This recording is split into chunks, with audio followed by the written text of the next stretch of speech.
Hey everyone, welcome to another video. In today's video, I will show you how to activate Siri or Hey Siri on your iPhone 16, iPhone 16 Pro Max or any other iPhone running the latest iOS version. So let's get started.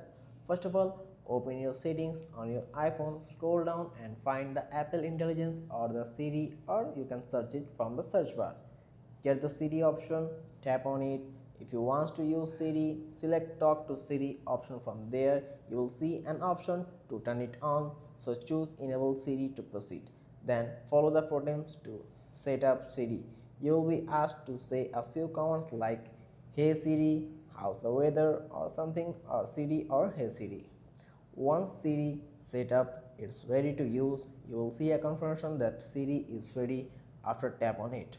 Now to activate Siri, you can either press and hold the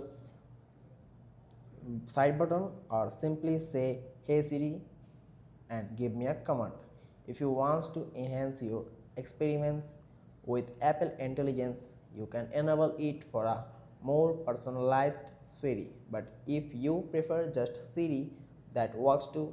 That's it. If you found this helpful, don't forget to like and subscribe for more iPhone tips and tricks. See you next time.